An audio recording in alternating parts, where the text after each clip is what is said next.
right. Let's see. I kind of like this one.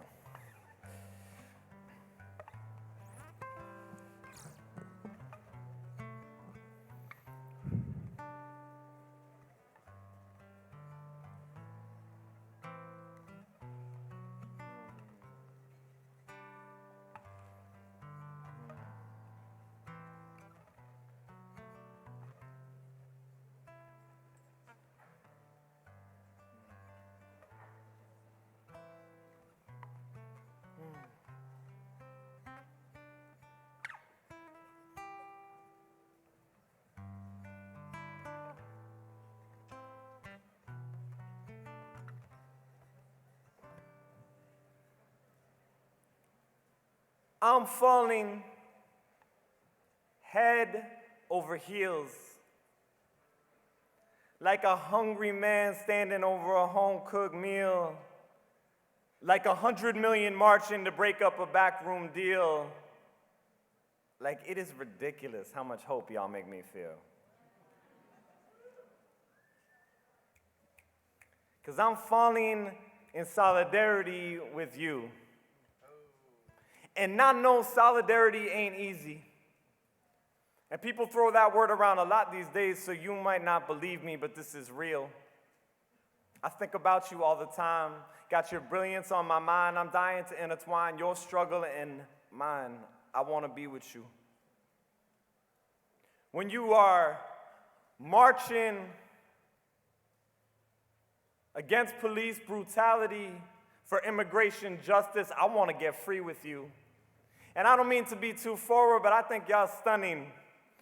Running circles around cops who have no clue how to stop the wildfire, you inspire optimism in me. And these days, that's hard to find. But through the darkness, I see your mind like the inside of a long-lost shrine to what we could become. You make me want to make love political and hate unpopular and people unbombable and war impossible. I want to wrap my arms around yours and block the doors of a military recruiting facility. If they don't stop killing innocent people, we're going to have to occupy the military. You see, this solidarity has me ready to be a wrench in systems of exploitation, to reimagine nations, write General Assembly declarations like love letters. You make me better. And I never thought I'd fall this deep, but you got me swimming in freshwater dreams of a world where human beings are seen as too precious to ever be exploited as machines. So please, let's do this right. Keep our communication tight and remember that even if we fight, future generations are dependent on us to be the light. I promise not to burn out. I will stay with you, chill with you, build with you, and I'm gonna keep it real with you. It's gonna hurt sometimes. There's gonna be days when I don't wanna sacrifice a night's sleep or march out in the rain, but you love me, and so you patiently explain there's no separating solidarity from pain. For solidarity to exist, it means we share the risk of each other's struggle. That means this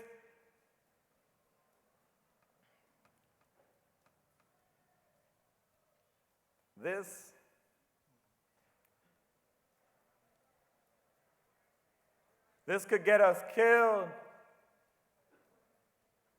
But why would I want to be safe and comfortable while so many are evicted and robbed, tortured and bombed? I'd rather lose my crib, my health, and my job than lose you. You are the movement of my grandchildren's dreams. You are the soundtrack to sing back the possibility of peace. You are the revolutionary song lifted along a revolutionary's jagged heart, and you are part of me.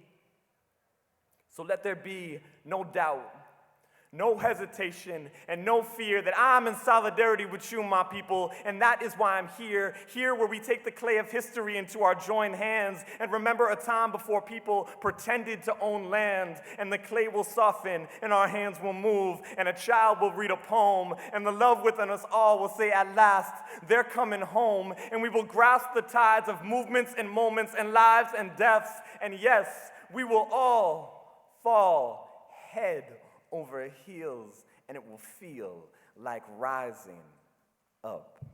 Thank you.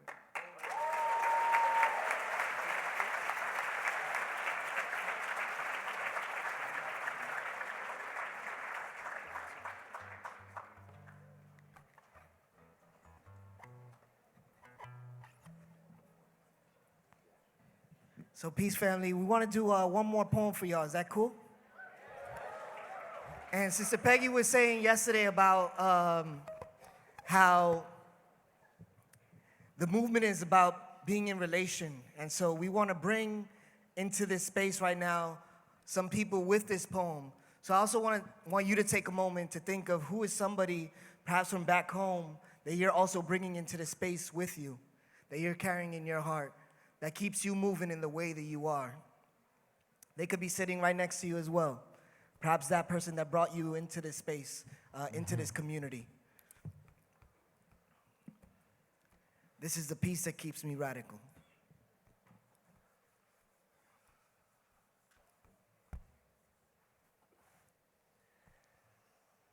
This is the piece that keeps me radical, because otherwise, I might forget. Because when you're chilling in New York for a little while, you get into that hanging out, Doing you. first world mindset. And So I spit. I spit to kick my ass back to the broken down shack in the slums outside of Quito, Ecuador. My cousin Marcelo died from doing crack. I spit to slap me with the fact that every time I pay a tax, I help my government murder innocent people in Iraq. And there is nothing liberal or conservative about that. So take me back. Back to West African villages where poverty pillages my boys like Al Mustafa, who I know are still living in utter desperation. Because these are the people and places that should shape my political view. Not Fox or CNN, the New York Post or Daily News. Nah, I use reality to keep my politics in order. And if I feel a little moderate, I spit this trip down to the border, where over 1,500 of our people have made their graves in the last 3 years. I keep it radical for each of them and all our families' tears. And if it appears that to be radical is too intense for me to fit in, well, that is all the more reason for me to stand here spitting the piece that keeps me radical. Because it's the same piece being demanded by the prisoners of Guantanamo. It's the same piece Native Americans deserved when they fought alongside Geronimo. This is the piece of skin torn from a mother's limb when Lebanon was bombed. And a piece of porcelain that reminds her children of her now that she is gone. This is the piece of Muslim prayer calls. It's the piece of Christian psalms. It's the piece that keeps me sewn into the fabric of every sweatshop. It's the last piece of bread before the famine stole the whole crop. It's the little piece of genius my boys keep hidden under hoods. And it's pieces to remind me it ain't always easy to be good. And we should be proactive like the families hustling in our hood. And always keep it moving, because doing nothing is not peace. Forget slamming for a score. This is my only way to breathe. Cause art is more than my release from my commander-in-chief is a slanderous thief, and I'm standing neck deep in the blood of my peeps. I can't keep my head above water much longer. I spit to the dead, and I said in their honor, forgive me and give me the peace to be stronger. And this is what they left. They left this breath in my lungs to be sung. When people are being murdered and poets are silenced by the state. I spit this peace to conquer hate. In streets and then in courtrooms. I will yell it in my soul until they throw me in the hole. And covered by their darkness, I will hold this piece of light that I seen in children's eyes that reminds me why we fight. And from right here, I'll spit the depths. My tears cry beside a desolate. And there ain't no amount of hours. And no governmental powers. You'll sicken me with mediocrity. Or turn me to a coward. Because radical means rebuilding. Or the peace that they devoured. Just in case y'all didn't hear us, let us spit it louder.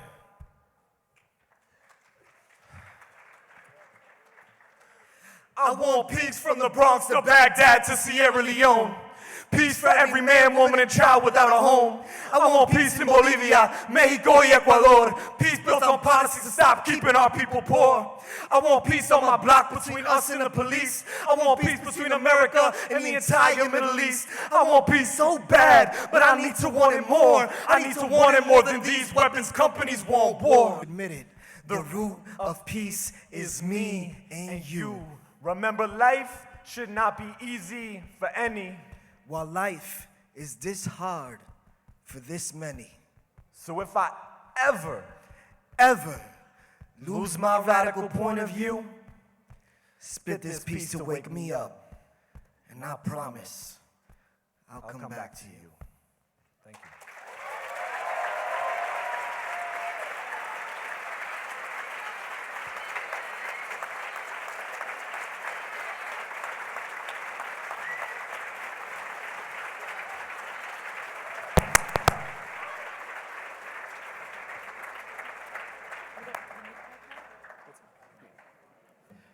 All right, everyone. Unfortunately, you know, as a good Catholic, I sometimes have to go to confession. I lied to you earlier and said it was our last roll call. I think I lied. All right, we'll let you lie. All right, so we got one more roll call for you. Okay. Bellarmine Chapel. Brebeuf Jesuit Prep. Cabrini University. Cathedral Catholic High School. Catholic University of America. Christ the King Jesuit Prep.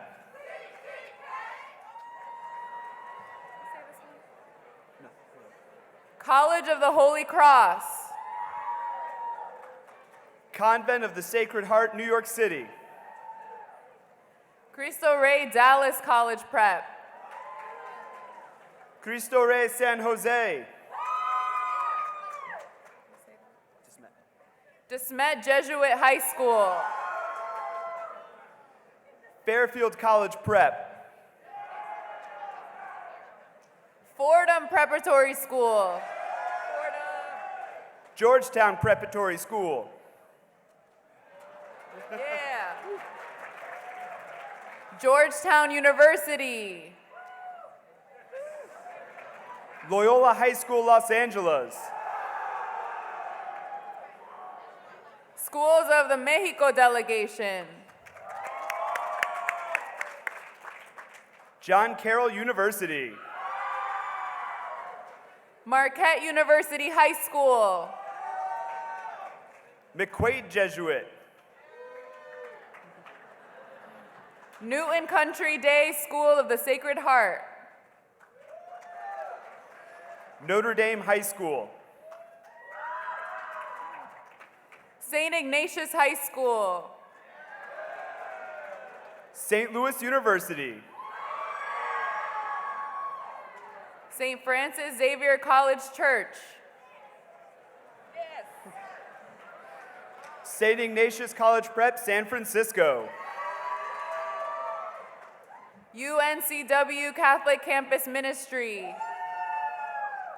University of San Francisco. LaSallian Volunteers. Lewis University. Manhattan College. St. Mary's College of California. Did we miss anyone?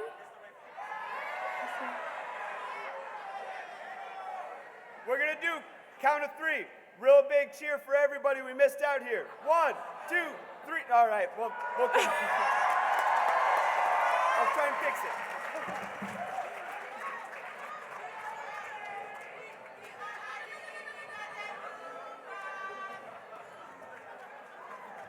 All right, welcome back. We've got a few more sponsors to tell you about, so let me have your attention, please. A few more sponsors, okay? But before I do that, just a quick announcement. Jose Aguto, if you're in the room, if you could head to the registration desk. We need you at the registration desk, okay? But now, he's not in trouble, okay? Another message from our sponsors. I'd like to invite up Andrew Powick and Angelica Cancinos from International Samaritan. Come on up.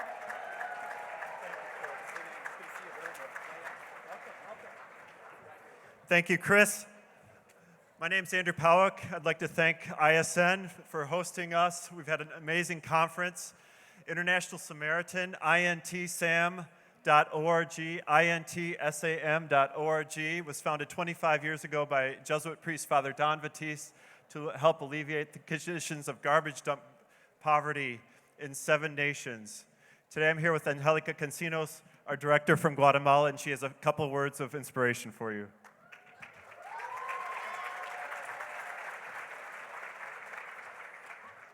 Me dijeron que tenía que hablar muy poquito, pero cuando son estas situaciones así me pongo más nerviosa. Says I only have a few seconds, but I'm a little bit nervous.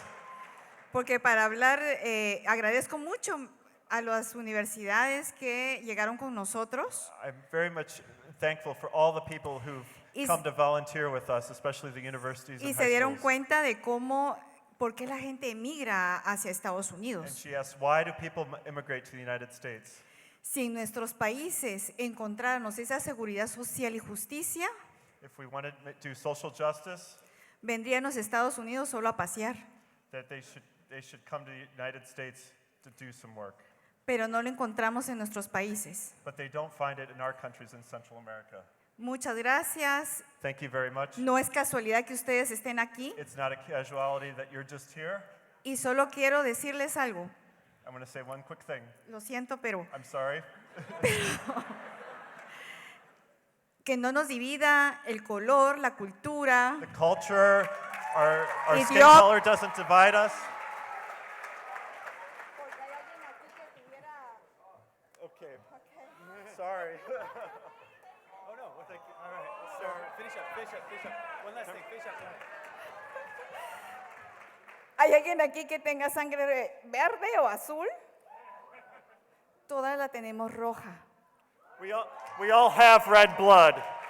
Y la tierra está reclamando todos los recursos naturales y todos somos humanidad y todos somos emigrantes, porque esta tierra no es de nadie. Thanks, Chris. We gotta go. Sorry. Thanks. All right. Thank you, gracias. Next up, I'd like to invite a good friend, Dr. Mary Wardell. Dr. Wardell is both an ISN board member. She's also the vice provost at the University of San Francisco. We're grateful to have their support as a sponsor. And here she comes. Oh, she's got friends. All right. They couldn't find the crew, but here's the University of San Francisco crew here.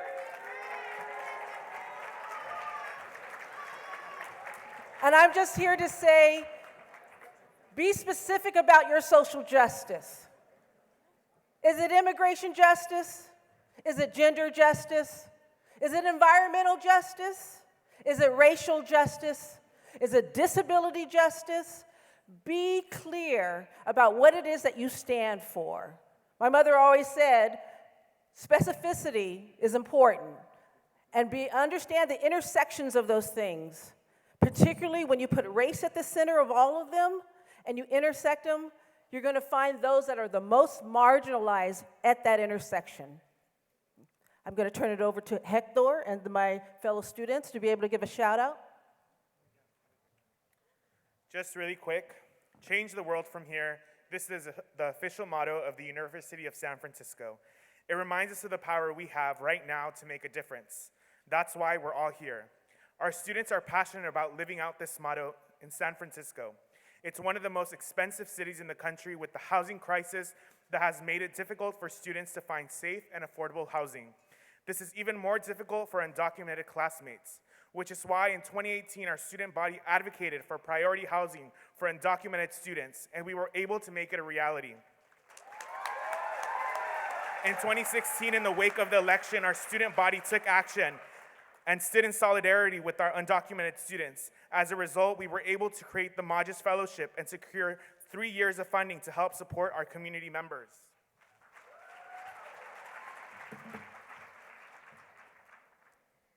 We've been advocating for the extension of this fellowship, which was set to end this year. As a result of student-led initiatives and advocacy, the president of our university has pledged to allocate $20,000 every academic year beginning next fall semester.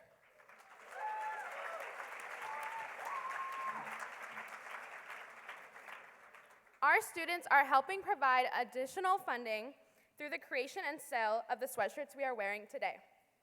These student-led efforts have been able to make an impact in our school and community. So I leave you all with this. What will you do to support undocumented students in your institution and communities? And remember, you, and all of you have the power to change the world.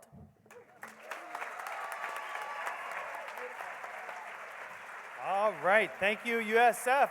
And now I'd like to welcome Andrew Herman from Ethics Merch and Libby O'Brien from Collection to come on up. Hey, Ignatian Family. Did you know that apparel companies, they subcontract out their work to factories in the developing world to hide their workers' rights abuses and their giant environmental footprint? Good, good. Yes, it's true. But there are some good options. We're here from Collection Brand, where things are made ethically in our factories in North Carolina, and workers are being paid a living wage for their families. You can visit us out front, right by the elevators, and we have a special message for you today from one of our workers in North Carolina that's going to play. My name is Walter Vicente. I'm owner of Opportunity Trades. I just want to say thank you for sharing our story at the Family Teach-In. Collection Brand is very important for us, to my life, to our lives, because it creates more work, more jobs for our community. I wish I could be there, but please come and visit us sometime. Thank you.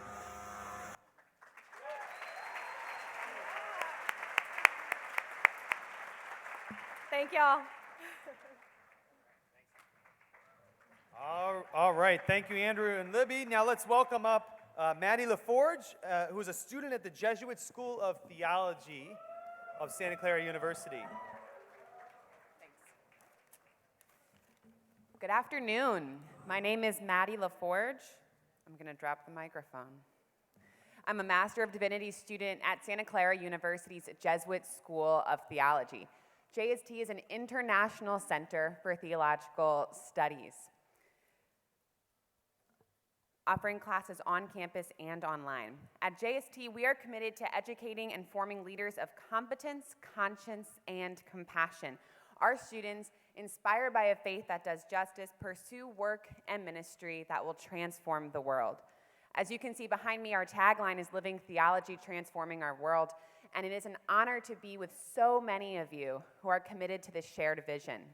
If you're interested in learning more about JST or theological education in general, please stop by our table. We have several students from our school who are here with us, including myself. We'd all be happy to talk with you. Thanks, y'all. Thank you, Maddie. All right, and let's, last but not least, let's welcome up O'Hare Fellow, Isabel Seneschal from America Media. Come on up, Isabel. Hello, Family Teach-In. My name is Izzy Seneschal. I'm a graduate from Creighton University, and I'm a current O'Hare Fellow with America Media, a multimedia ministry founded by the Society of Jesus in 1909. I'm so excited to be here today because I get to tell you about the O'Hare Fellowship, which I first heard about at last year's Teach-In. So if you are a college junior or senior who will be graduating from a Jesuit university in the United States or Canada, and if you're still trying to figure out what you want to do after graduation, listen up. The next O'Hare Fellow could be in this room.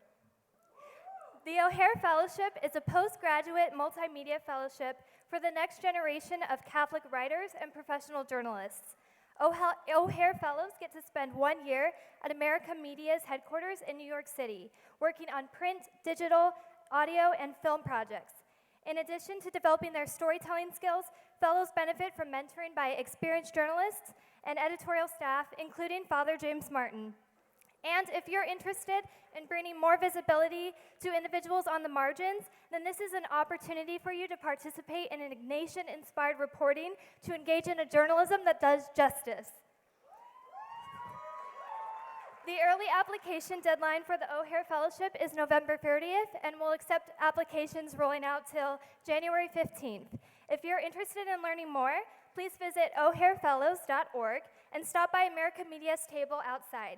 We'd love to tell you more about this once-in-a-lifetime opportunity. Thank you.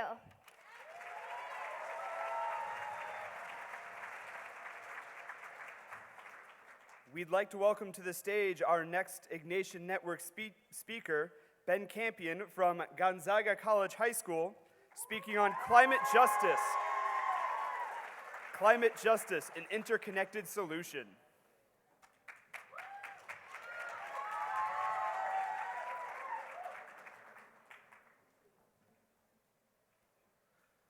Hello, my name is Ben Campion, and I'm a 17-year-old from Gonzaga College High School here in Washington, D.C. 2 summers ago, I found myself 12,000 feet up on a rocky precipice, pummeled by a torrential storm in the Grand Tetons. I recalled earlier that day waking up with the sun and the chirping birds. We'd hiked through the lush green undergrowth, ever watchful of a lurking bear. Yet now, we were clinging to a cliff face, experiencing a different side to nature's beauty. Through many similar experiences, I've gained an appreciation for the might of Mother Earth. I believe we are most authentically human when we are camping, hiking, and experiencing nature in its raw form. We humans are fragile and dependent on the gift God has given us. In Pope Francis's encyclical, Laudato Si, he explains that, quote, our very bodies are made up of her elements. We breathe her air and receive life and refreshment from her waters, end quote. Our modern world was built on the notion that we have a right to exploit Mother Earth, whose sole purpose is to satisfy our immediate needs. And that is why the world is on fire. In 2017, we surpassed 1 degree Celsius of a warming since pre-industrial levels. Furthermore, our poorest brothers and sisters are suffering from the worst effects. According to the World Bank Group, every year, climate change is pushing 26 million people into poverty. Mercy Corps states that 3 out of 4 people in poverty rely on agriculture and natural resources to survive.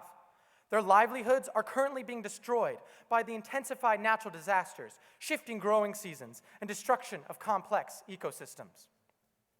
The climate emergency has exposed the many ills that plague our world, revealing how they are all connected. We not only need to preserve this beautiful world for us and future generations, but we must repair the broken system which has created our climate reality and hurt so many people in the process. This is climate justice. Since we need radical systemic change to reduce emissions to net zero by 2050, we can and must fix our systemic social sin at the same time. Poverty, racism, migration, and economic inequality are fundamentally linked through an economic and social system that perceives people and the earth as resources to be used for personal gain. The same mindset of selfish extraction and discount of dignity make this corrupt capitalistic machine inherently unjust. Comprehending the sheer number of issues and dysfunction in our leadership, I felt helpless and allowed fatalism to creep in. There was nothing I could do to change the world by myself. But then I began learning about the mass social movements led by kids younger than me. I learned that there is hope in our world, that we can turn our dreams of equality, sustainability, and peace into action. As someone still in the uncomfortable embrace of high school, it can seem easy to dream. However, the real world, with its increasing responsibilities, grows ever closer. I feel there is a certain sadness and acceptance adults have fallen into where poverty and suffering are necessary evils. It is our job as students to tap into our freedom and dream big. If we don't push ourselves to be the best we can, then who will? So I challenge you, don't accept the problems of today as necessary. Dare to dream of a world that Jesus demonstrated, the kingdom of God. Our fight for climate justice with dreams of equality, sustainability, and peace embodies the kingdom of God. But how do we do this? 1, we must organize our communities with demonstrations, prayer services, and political actions. For example, I helped lead a group of students from Gonzaga to the September 20th climate strike, which required working with the school administration and getting the word out on social media. It was hard to disrupt the everyday lives of my peers, to make them think about their role in our futures. Alone, I could do nothing. I realize that community is our strongest asset, because we are fighting a system that prioritizes selfish gains. By starting hard conversations about our climate reality and sharing our hopes, dreams, and plans, we are creating the kingdom of God. Be the alarm bell for those who still can't hear it. This is climate justice. 2, use the power of your vote to elect a leader who comprehends our emergency and the scope of change needed. Vote for candidates who have taken the no fossil fuel pledge and who champion a Green New Deal. I'm excited to vote for the first time in the 2020 election. Learning about the different candidates has been a whirlwind. But let's not fall into the trap of who's most electable. It is our chance to show each other that we care about having authentic leaders who prioritize humanity's needs. We need to hold those accountable who have been the biggest polluters and profiteers of the destruction and oppression of our world. Just 100 companies and government entities have caused 71% of all global emissions, according to the Climate Accountability Report. To avert the worst effects of our crisis in a short amount of time, we need nationwide mobilization, enabled by the federal government and led by a massive social movement, supporting a Green New Deal. This is climate justice. 3, we all need to strike and to continue striking. The power of mass nonviolent demonstrations is seen from a great distance. It is the continuous fight of millions of people. Erica Chenoweth, a researcher at Harvard, studied over 300 mass movements and concluded it takes only 3.5% of the population consistently active in protests to force positive political change. For reference, Generation Z, our generation, is 27% of the US population. We can do this. From September 20th through the 29th, we carried out likely the largest climate strike in the history of the world, with 7.5 million people around the globe. It was inspiring to see thousands of students in the streets of DC, walking out of their classes, prioritizing our futures over a missed test or quiz. While fighting for our lives, we still managed to enjoy each other's company and focus on hope in our neighbors. By creating a community with strangers in the streets, we are creating the community of the kingdom of God. On December 6th, we all will strike again. And on Earth Day, we will strike in even greater numbers than before. This is climate justice. Back on that cliff place, I realized we need to cooperate with nature and our greater human family to bear this present storm of climate change. Through one-on-one interactions, you inspire and learn about your own community's interconnected solutions. By explaining the real, tangible urgency of climate change to your communities, they in turn will spread the message of action and hope. This is a cultural shift, and we must continue to enact and speed it up because we have run out of time. We must maintain trust in each other's ability to change, for this is one of our greatest strengths. So smile. You are informed, passionate, young leaders of this world, and cry zero. 0 emissions, 0 excuses, and 0 time to waste.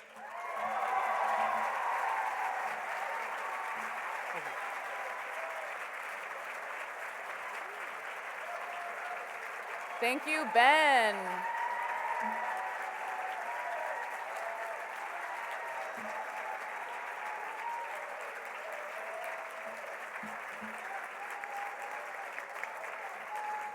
All right.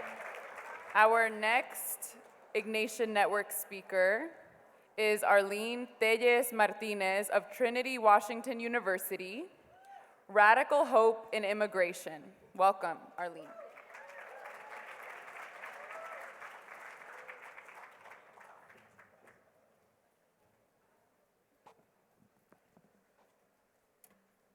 Buenas tardes.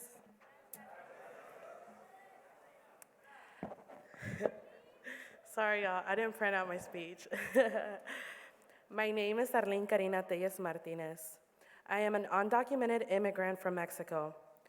I came to the United States in 2003 at the age of 4 after crossing the Rio Grande twice. I grew up in a small town in North Carolina. North Carolina, for a long time, was known to be absolutely anti-immigrant and was one of the states with the most 287G contracts. These contracts are an agreement between ICE and sheriffs throughout different counties, that allow for people to be screened for their immigration status and keep them under an ICE hold. This means that simple things like driving without a license can mean deportation or family separation. This is the type of fear and anxiety that filled my life every single day. I became a DACA recipient in 2014 in silence. I was not allowed to disclose my status, but that changed 2 years later when Trump began his campaign. My entire life was filled with shame for being undocumented in the United States. But it was an internal conflict that only I knew about. Suddenly, everyone at school was perpetuating Trump's anti-immigrant rhetoric. It was my senior year of high school, and I needed help finding resources to pay for school, since North Carolina does not allow undocumented students to pay in-state tuition. I told my guidance counselor about my status and did not receive any help. By this point, I was desperate. I decided to tell everyone that I was undocumented. Senior year became the most lonely year of my life. My friends, my youth group, everyone, they turned their backs against me. They hid their xenophobia and racism in their wrongful interpretation of the gospel. They would tell me that the first person to create laws was God, and it was our duty to follow all laws. Unjustful laws created by men are not the same as the divine laws created by Jesus Christ.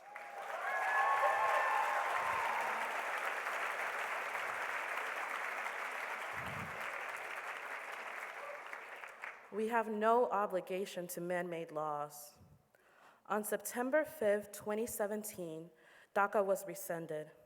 I was no longer eligible to reapply for deferred action and will be vulnerable for deportation in a matter of months. I have never felt so numb. It was the immigrant rights movement that saved my life. The fight was not just about DACA recipients, but for those who never qualified, younger students, our parents, our community members, all of us who have been criminalized. Today, I am very privileged to have the ability to renew my DACA and to be a full-time student on a full ride at Trinity Washington University.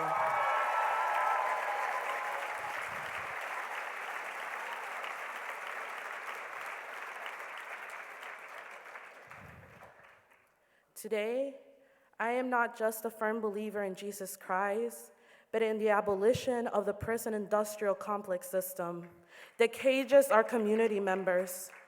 No matter what anti-immigrant law tries to criminalize us, the immigrant community will always fight back, and we will win.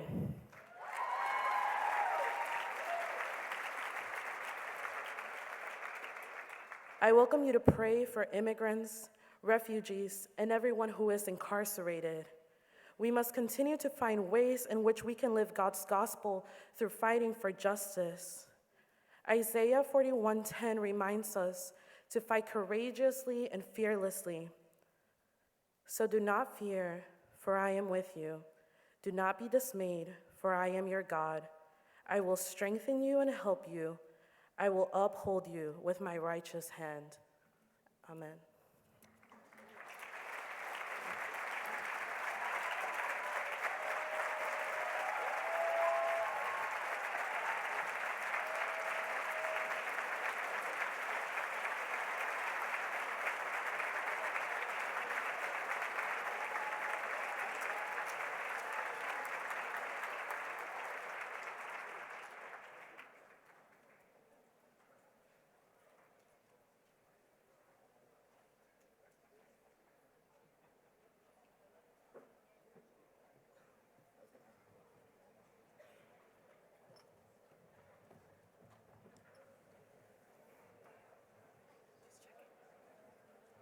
Family, 1, 2, 1, 2.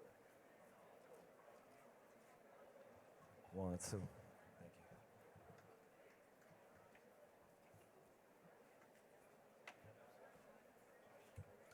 Family, all right, that's what we all.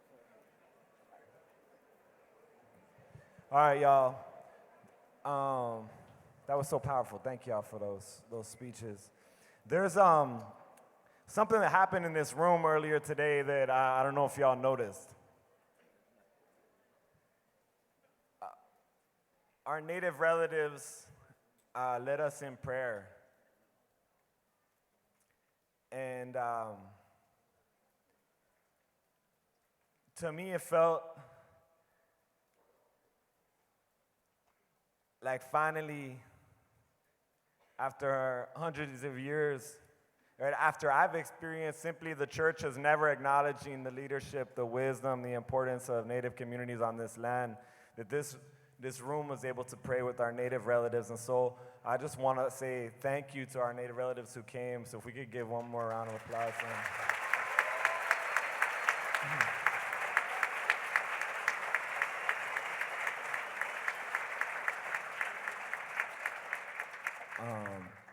And so, for those of us fighting for justice on these lands, on Turtle Island, it's an honor to be able to join and follow the leadership of Native communities. As Francisco always says, or I've heard him say, like, that in some ways God brought people from other places to learn about how to live in a good way with God on this land from Native communities. And so that's happening. So today we want to sing a song that goes like this. The first thing is there's a Native community in north of California called the Winnemem-Wintu, and they do something called the Run for Salmon. So I'm not going to go into the whole campaign, but I do want to just tell you this, that it's work for the rivers and work for the salmon. And so the first line is, we run in for the salmon. I'm going to ask you to say that with me. We run in for the salmon. The second line is about Mauna Kea, the sacred island, sacred mountain in Hawaii, where our relatives are protecting their mountain right now. And it says, with Mauna Kea standing. With Mauna Kea standing. Until these native lands. Until these native lands. Are back in native hands. Are back in native hands. So right now we have an opportunity to think about the history of colonization and actually make a different promise to actually honor Native leadership in these lands. So, y'all down to sing this with us? I said, y'all down to sing this with us? We're going to do it like we mean it. We're going to sing it through one time and ask you to join us. Let me hear us say the words one more time. We running for the salmon. We're running for the salmon. With Mauna Kea standing. With Mauna Kea standing. Until these native lands. Until these native lands. Are back in native hands. Are back in native hands. That's where our hope lies, my people. Let's sing it like we mean it. We running for the salmon with Mauna Kea standing till these native lands are back in native hands. Try that. We running for the salmon with Mauna Kea standing till these native lands are back in native Let's go. hands.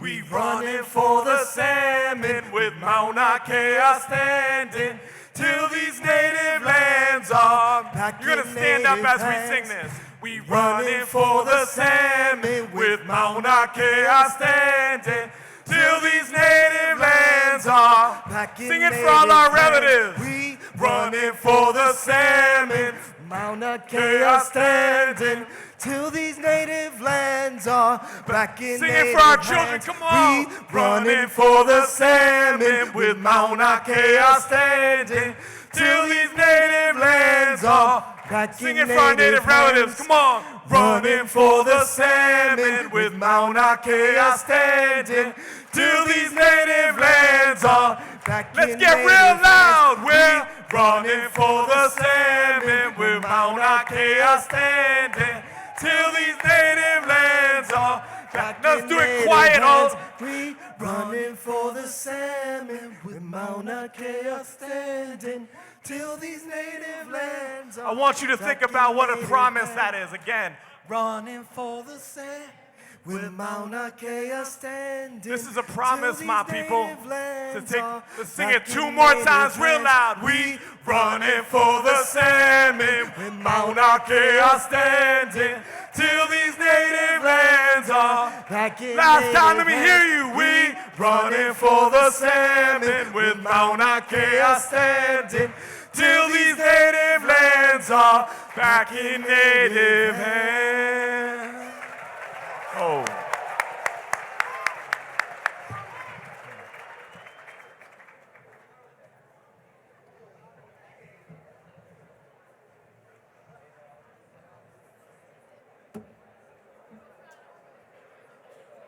Our next keynote speaker is Reyna Montoya. Reyna Montoya is the founder and CEO of Aliento, a community organization that is DACA, undocumented, and youth-led, invested in the well-being, emotional healing, and leadership development of those impacted by the inequalities of lacking in immigration status. Reyna was born in Tijuana, Mexico, and migrated to Arizona in 2003, fleeing violence. She is an undocumented, documented social entrepreneur, community organizer, educator, and dancer. She is a 2016 Soros Justice Fellow, which enabled her to start Aliento. She is also a founding member of the first Teach for America DACA Advisory Board. She currently serves as a member of the Leadership Council of the ASU Lodestar Center for Philanthropy and Nonprofit Innovation. Reyna holds degrees from Arizona State University and Grand Canyon University. She recently completed an executive education program from the Harvard Kennedy School of Government. She has engaged in local, statewide, and national platforms to advance justice for immigrant communities. In 2013, she was the lead organizer preventing an immigration bus of undocumented immigrants from deportation in Phoenix for the first time in the nation's history. In the same year, with the help of the community, she stopped her father's deportation. She was recognized as 2017 hashtag NBC Latino 20, a 2017 Echoing Green Fellow, a 2018 Forbes 30 Under 30 Social Entrepreneur, and was the 2018 humanitarian recipient for spirituality by the Muhammad Ali Center. In 2018, she was recognized by Univision as one of the 15 Latinas currently transforming the world. She hopes to share her talents and skills with the community to co-create healing spaces, political change, and leadership development of immigrant youth and migrant families. Please welcome Reyna Montoya.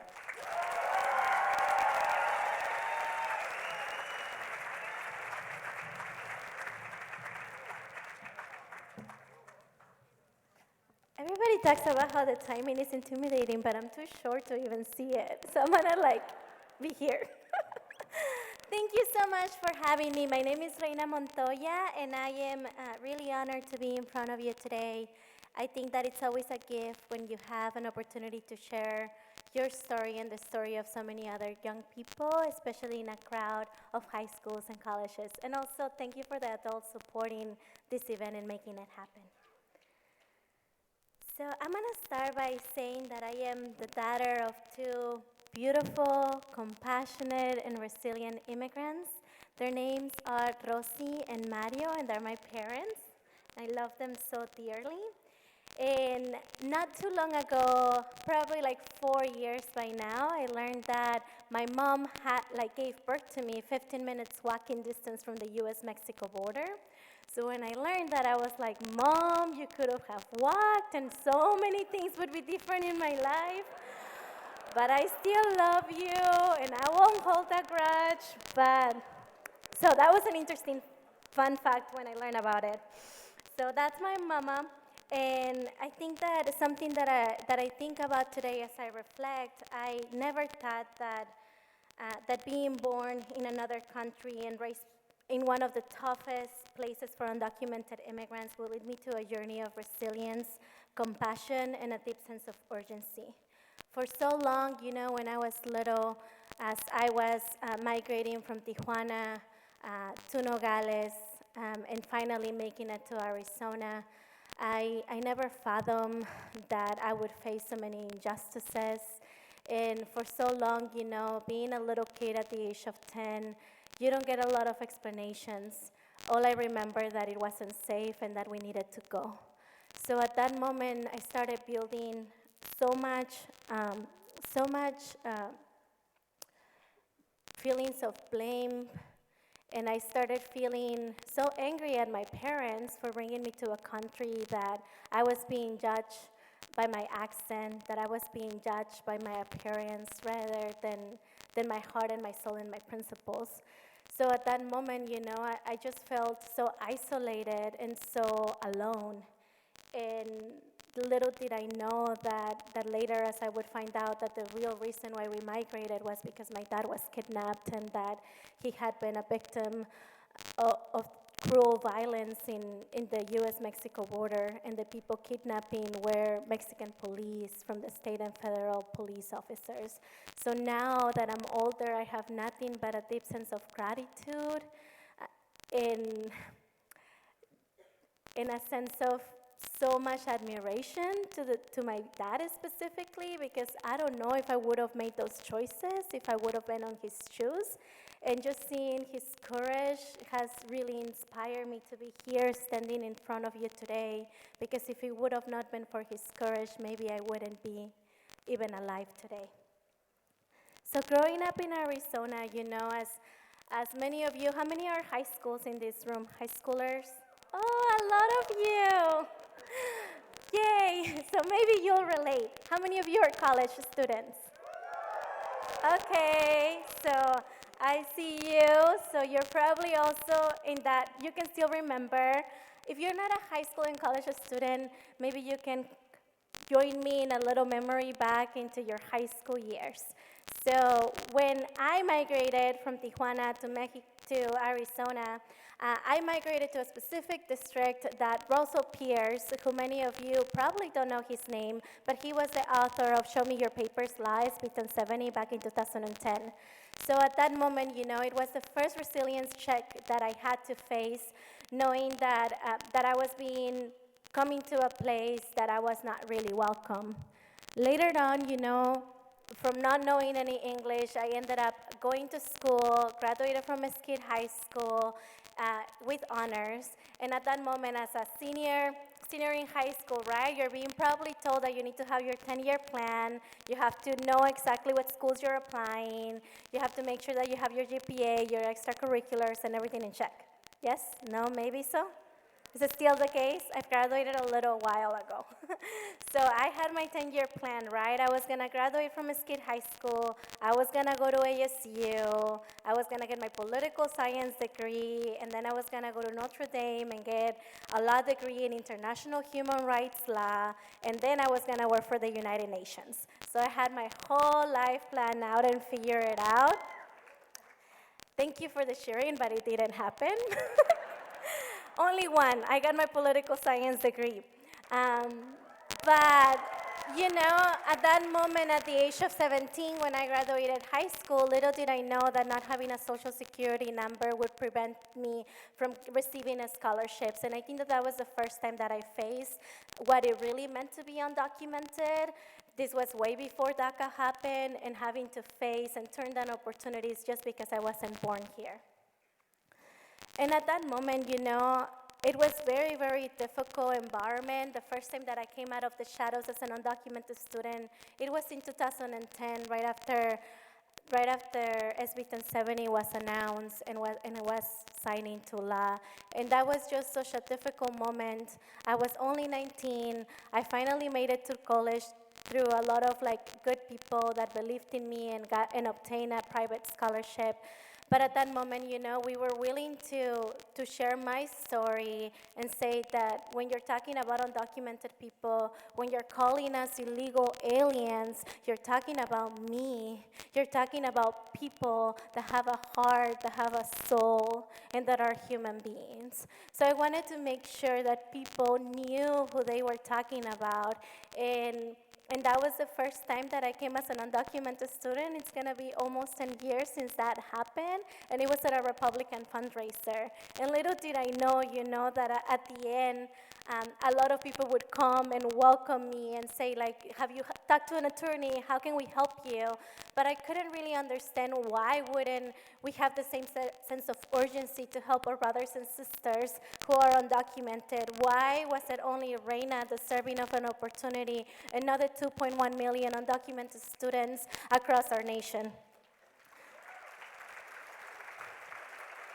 So at that moment, I made a commitment at the age of 19 that I was going to devote my life to ensure that young people never had to feel so isolated, that they didn't have to live with shame and guilt of just existing and trying to to just be humans, you know? So I started getting involved around the DREAM Act. Then I graduated from Arizona State University. I did my poli-sci degree, and then I got another degree in transborder studies and a minor in dance. I'll promise it'll make sense in a little bit. But I like to show this picture because I don't know if you can take a moment to pause and see, but I'm like holding this shiny award and I'm looking down. And I was looking down because I felt so hopeless. I felt that people who had had my back, who had supported me through my educational career, I had failed them, and especially my parents, because at the end of the day, I knew that I was gonna walk away from that stage, and I was still undocumented. And that hurt in a way that I couldn't describe it with words. And as I'm holding this shiny award that meant nothing, I remember that what you don't see in this picture is that then I look up and then I see in the bleachers, and my mom and my dad had the biggest smiles in their faces. And at that moment, I learned a very important lesson. I learned that no matter what the law said, no matter what politicians wanted to do, I knew that at that moment, I have done my job, because my parents, who have sacrificed so much for me to be in that stage, were proud of me, and that no one could take away the education, the relationships, and the community that I have built.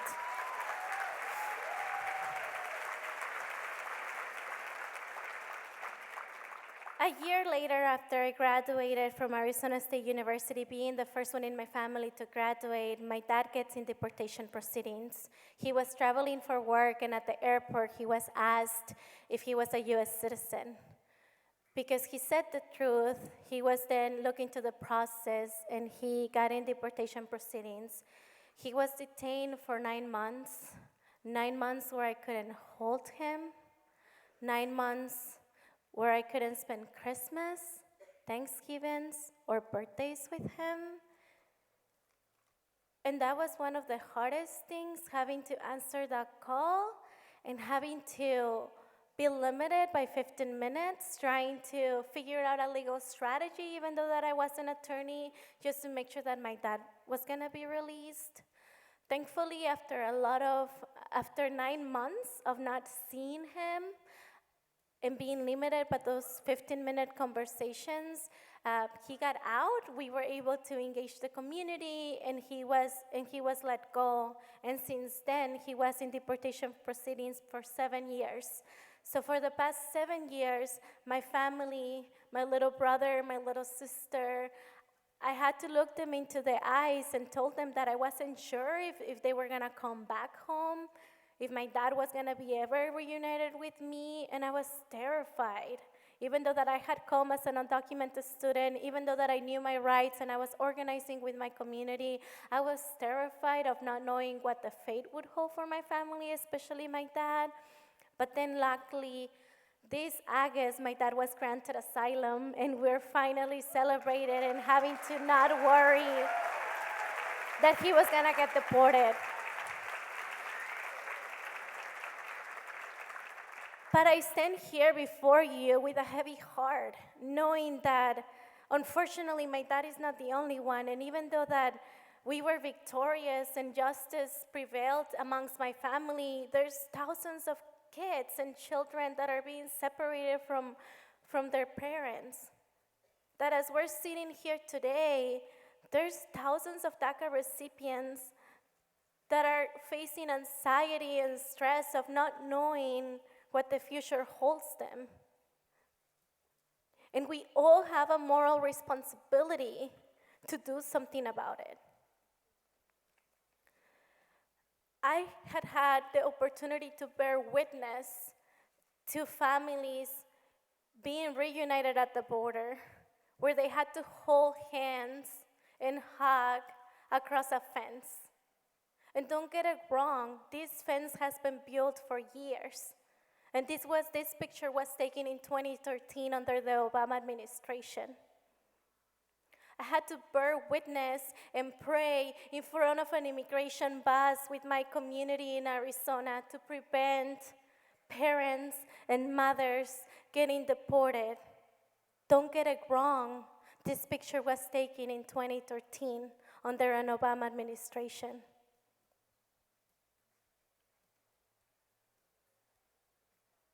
And I show the pictures because these are real people. And it is up to us to ensure that this doesn't happen.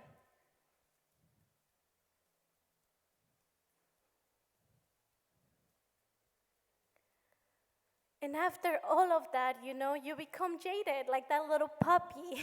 When you see so much pain, when you get to bear witness to so much, sometimes you just feel like giving up. And I got to that point in 2014 that I felt that no matter what we would do, no matter how much we would talk to people about our stories and the stories of the families in Arizona, it just seems that people didn't care enough because they were too worried about losing their access. They were too worried about saying the right thing. They were too worried about protecting institutions rather than protecting the value of people.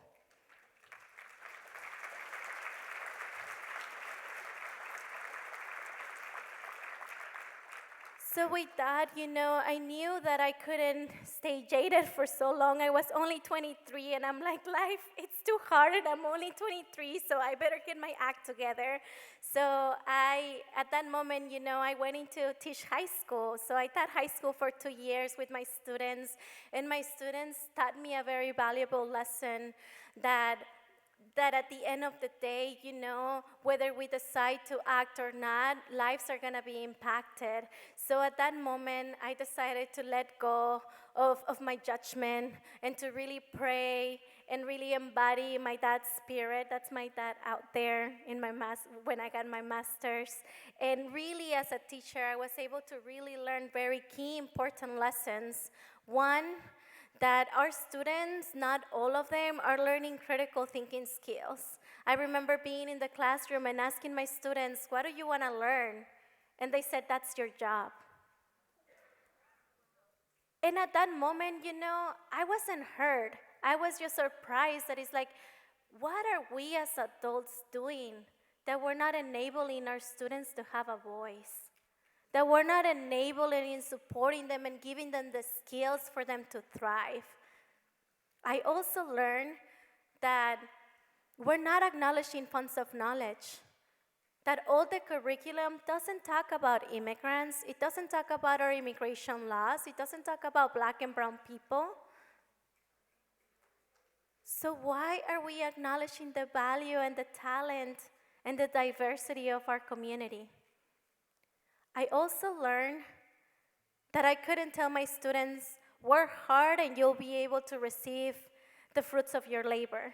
Because I knew what it meant firsthand, that getting a 4.0 wasn't gonna be enough for me to thrive. That it was very essential to understand structural barriers, because in the state of Arizona, if you're undocumented, if you're a DACA recipient, in order for you to go to school, you have to pay 3 times more, and sometimes 4, depending on how many credits you're taking. I also learned that there's so much to be done, that there's so many good people of faith, good people that want to help, but sometimes they just don't know how. So that's why it's important that we're sharing our stories and that we're sharing our strategy moving forward. Because if we don't talk about it, who will? I also learned the power of relationships. There's something so beautiful when you actually listen and listen to the students. I was so proud to see students here talking about climate justice, immigration justice, racial justice, because it's gonna be you. You can't be waiting on adults. You can't be waiting on the next president. You can't be waiting until we have the right politicians, the right makeup. It is up to you to make the change. So I came to a crossroads, and at that moment, I was like, should I keep teaching? What do I do? And I was like, I can go so many directions, and maybe you are at that crossroads. And I wanted to be very honest about my challenges and my internal struggles, because there's so many ways that you can create change, but at this moment, I felt that I needed to do something bigger, and I needed to be bold, and I needed to be and I needed to be courageous. So at that moment, I decided, as I said, to embody my dad's hustle, who has sold cassettes when he was 18 years old and I was about to give birth, when he has sold fish, you know, and has done all the jobs that you can imagine. I was like, I need to embody and channel Mario, my dad, and the answer will come. So I prayed, and that's when I decided to take a leap of faith, and I founded Aliento. So aliento translates into breath, but when you give aliento to someone, it's giving words of encouragement. So at Aliento, I wanted to ensure that students, that young people would see that their stories matter, that they haven't been facing all this trauma, all this anxiety out of nowhere, but it comes from a specific unjust laws that have been created by our inaction here in the United States. How many of you were born before 1986? Raise your hand. Look around, keep it up. This is not to shame you about your age. We're grateful that you're alive. But if you can see around you, the majority of us were not even born in 1986. And since 1986, we haven't seen any piece of legislation passed at the national level to help immigrants. Every single legislation that has been passed since 1986 has been around enforcement and has been around impacting our community in a very negative way. And I think we have to be serious about that, and we have to speak truth to that. Through Democratic and Republican presidencies, our people have not gotten the relief that we need. So at Aliento, we wanted to work with impacted people to deeply understand that this doesn't have to be the case. So our whole motto at Aliento is, how do we transform trauma into hope and action? Because this specific trauma wouldn't have to exist. Children wouldn't have to be separated from their parents. DACA recipients wouldn't have to be having nightmares about their future. Undocumented students wouldn't have to struggle to go to school because they were too young to apply for DACA if we could change these policies. But at the same time, we have to be responsive that we're talking about human beings and that there's something that does to your psychic when you're being told you're an illegal, when you're being told that you're not good enough, where no matter how much you work, it's not being recognized. So that's why it's so important for us that we do both, that we transform those feelings of pain and anxiety into something hopeful. So this is a little bit about what we do. You know, we believe that through arts and healing and leadership development, we'll be able to get closer to a solution, and we know we can't do it alone, and that's why we emphasize in doing a lot of work with allies. So I wanted to bring you into my context to Arizona, where I have witnessed the resilience and the strength of our migrant community. And today, I stand before you sharing the stories of these kids who have gone to school board meetings and say, I don't want ICE in my school. I want to be able to go to school without worrying that mom or dad are going to get picked up by ICE. I have seen young people taking the mic and sharing their stories and shown compassion and strength. And then, I've met a wonderful group of people that are here today. Saúl Rascón, Yael Balbuena, Darian Benitez, Brian. You all are here. Brian, I'm still working on your last name, so I don't want to botch it.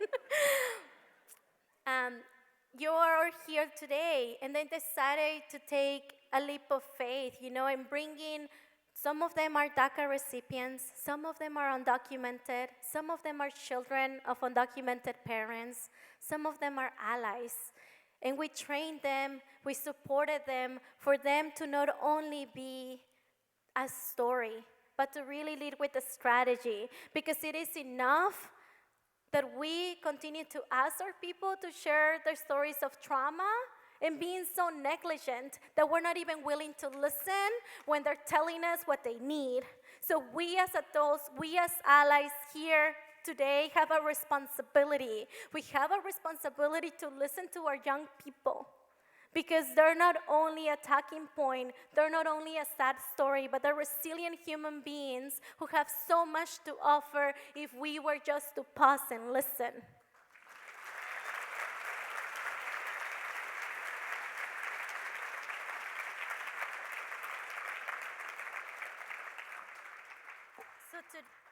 So today, I stand before you knowing that my own future as a DACA recipient is uncertain, knowing that thousands of dreamers are in danger. I stand before you with a heavy heart, knowing that there are students who are undocumented and their talent and brilliance is not being recognized by our nation. I stand holding their stories in my heart, knowing the importance of acknowledging their contributions and believe in their potential. I've seen their strength, resilience, and drive of the migrant community.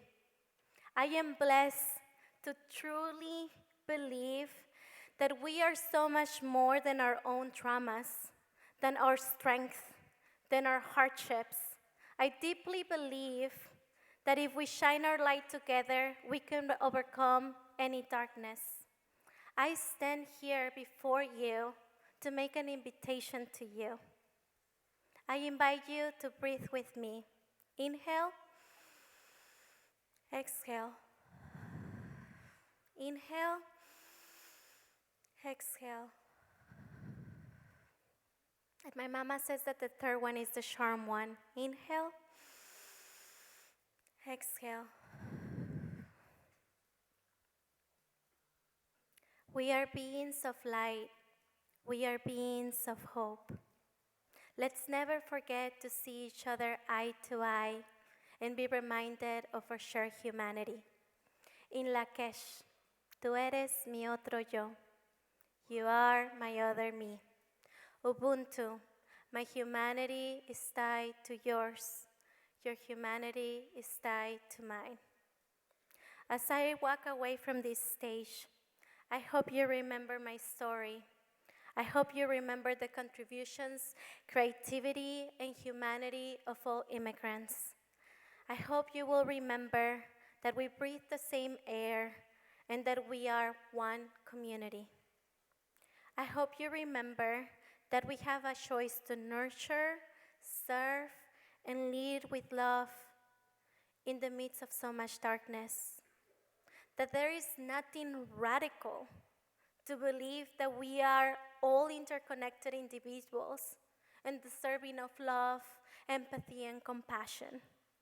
That we walk away believing that there is nothing radical to see the true humanity of beings that are sitting in front of you. I hope today we walk away knowing that loving one another and seeing one another in the eye, it's not radical. It should not be radical to hope for people to be given an opportunity to be themselves. And I hope you remember in seeing me the stories of thousands of dreamers and undocumented people, and know that we're not victims, that we're survivors, and we just need allies that are willing to stand with us, not for us.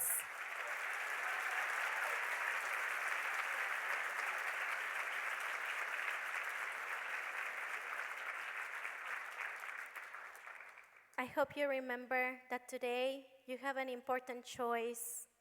You have an important choice to be that someone that is going to stand in solidarity and lead with love and compassion. And as we await the decision of the Supreme Court, I hope you stand in solidarity not only with DACA recipients, but undocumented families. You have a choice to be a light. Thank you so much.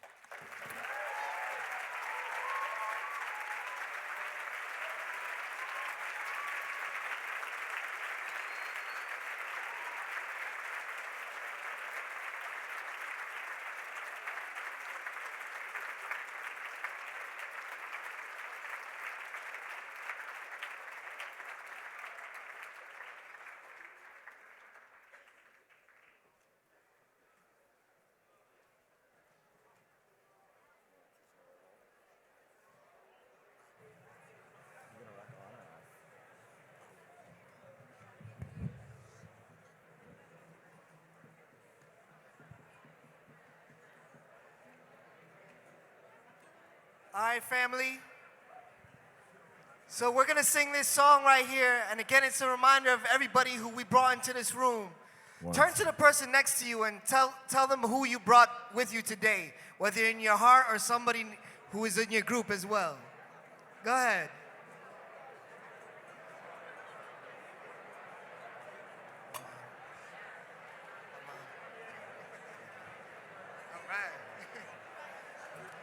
And so the words are real easy. You're gonna get it real quick. It goes like this, repeat after me. I have not come here alone. Come here alone. I carry my people in my bones. I carry my people in my bones. I have not come here alone. I have not come here alone. And if you listen, you can hear them in my soul. If you listen, you can hear them in my soul. All right, beautiful. And so we're gonna also invite you, if you feel the spirit, you could get up, you could dance. We got dancing room all over. So feel free, all right, y'all? Here we go.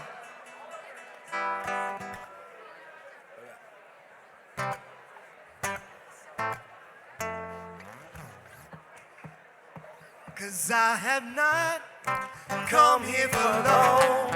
Hey, I carry my people in my bones. Let's get it. Come on now. I have not come here alone. And if you listen, you can hear them in my soul. Let's sing it. I have not come here alone. Come here. Say, I carry my people, y'all. Carry my people in my bones. Say, I have not come here alone. If you listen, you can hear them in my soul. Check it out. Come on. We're not alone like a people at a graduation. You hear the photo in the back, it's a celebration. Rooted in culture, traditions, elevation. Soul and black gold, spread to many nations. So many iterations, so many variations. But Lord, we don't Understand the situation.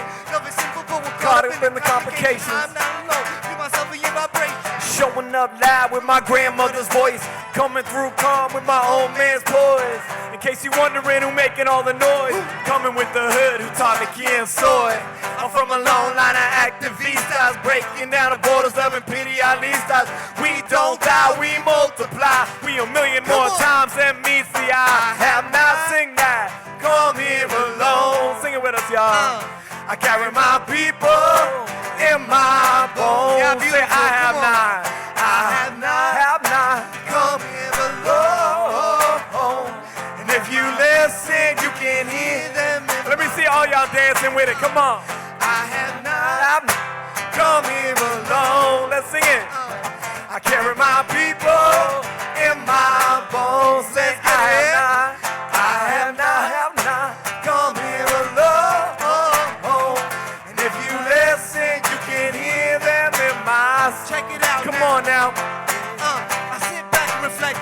Check it out. Malcolm Morton and Freddie D. You would be Inside inside. Nothing Jesus, Muhammad, Kanye, soldier of truth. All the mamas and the papas out here, steady raising our youth.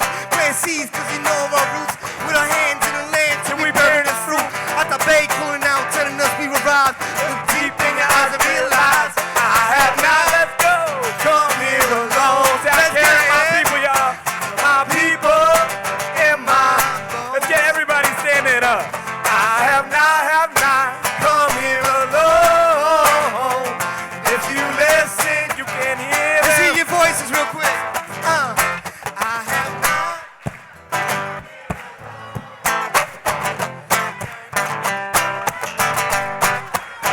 Yes, I have not come here alone.